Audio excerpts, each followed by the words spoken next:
Hey guys, Randy here. I am a realtor with NextHome Treasure Valley here in the Boise, Idaho, Mountain Home, Idaho areas. And today's video, we are going to talk about 5 things that I wish I would have known before moving to the Boise, Idaho area. So stay tuned.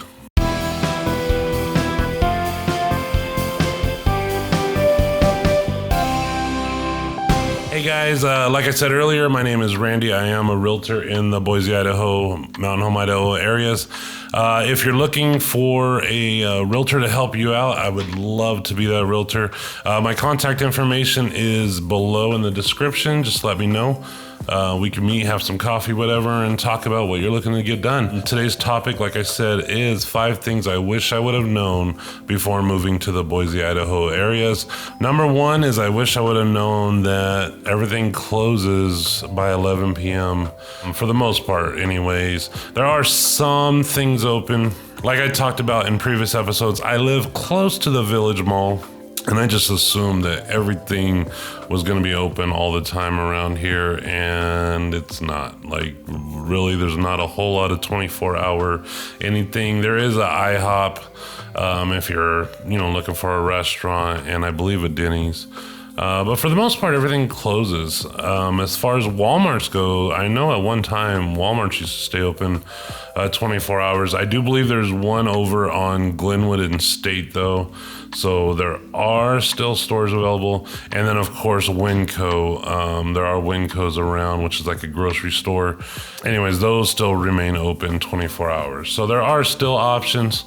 However, I wish I would have known that there was a little bit more available before moving to the area. Not that it really would have changed things, but would have been nice to be aware of that. Number 2, this one really helped me once I learned it, but I didn't know it when I first moved here. And that is, except for like the downtown Boise areas, most of Boise is on a grid system for traffic. So all the major streets are right around 1 mile apart from each other. So once you learn this grid system, you can not only calculate how far you are from wherever destination you're going to, but it's a little bit easier to also remember the street names.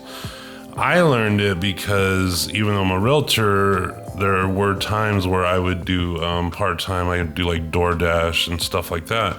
And thankfully that actually helped me because it allowed me to learn the streets and whatnot. Definitely a nice thing to do is to learn the system.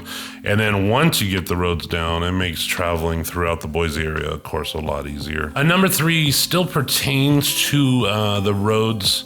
But, and this is probably this way in most cities, towns, what have you, but I wish I would have known earlier the major streets that will take you from one side of Boise to the other, or one side of the Boise area. And then also there are streets like Fairview, which is a very major street in Boise, but it changes names. So it could be Fairview or it could be Cherry Avenue, depending on what city you're in. If you're in Meridian, it's Cherry Avenue. If you're in Boise, it's Fairview. There are also some streets, of course, that like Meridian, that actually stops and then starts again. So it would have been nice to know those things. But the more you're here and the more you travel through the area, and thankfully, because of GPS, it showed me that there's streets like U-Stick that you can cut through town instead of going down to the freeway. So if you are going to be in the Boise area, it's good to know those certain major roads that's going to take you, or avenues, that's going to take you across town without having to drive all the way down to the freeway and then back up again and whatnot. Number 4 is also dealing with traffic in a way. I wish I would have known that it's basically an endless construction area going on at any given time in the Boise area. It seems like there's always something being worked on, and I'm guessing to be improved, but you get into a routine, and all of a sudden, especially downtown, when you're driving downtown, there's just construction all over, and downtown's already a hard area for me to navigate anyway. So then when you throw construction zones and closed roads and whatnot, and then even with the detour signs, it just gets really confusing. So I would say if you're moving to the Boise area, if you're going to be here on vacation, look ahead of time at what roads are going to be closed, just to have an idea of the map or the route that you need to navigate to make your experience just a little bit better. Okay, number 5 is a positive one, actually, but I wish I would have known before moving to Boise how much there actually is going on in the Boise area. What I mean by that is there are so many events, things to do. For instance, at the fairgrounds or what's called Expo Idaho, almost every weekend when I drive by, there's some kind of exposition going on.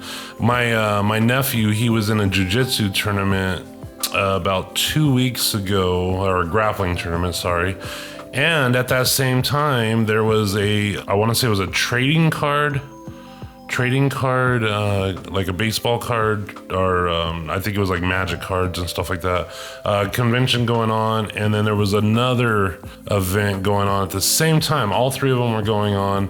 Never heard about them. I only saw them because I happened to be at Expo Idaho and saw these 2 other events at the same time as this grappling tournament, which was huge. It was really cool to see so many people there for this tournament. But there's been car shows that I attended. There has been, of course, the concerts like Boise Music Fest, and but that's just that one location. There's so many things going on in the Boise area that unless you don't know, or unless you know, you don't know. Like Facebook is good at, of course, letting you know those events, but only if you really usually go looking for them.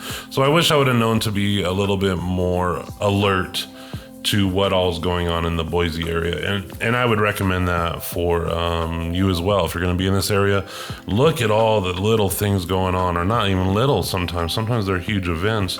I just didn't know about them. Anyways, that was the top 5 things I wish I would have known, but there's a bonus thing that I did know, so I didn't use this as things I wish I would have known.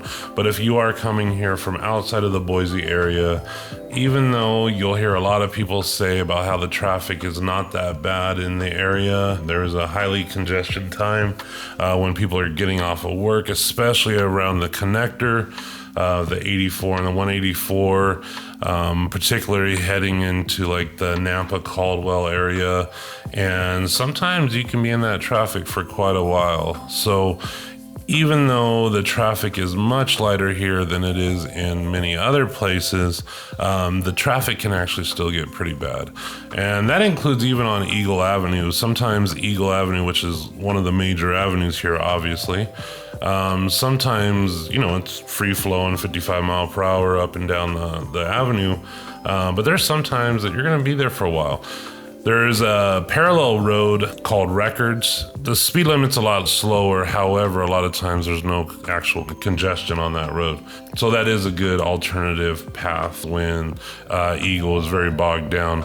And actually, one more I would say, which would be technically bonus number 2, is even though the weather isn't really the most extreme winters or summers, it still can be a little extreme.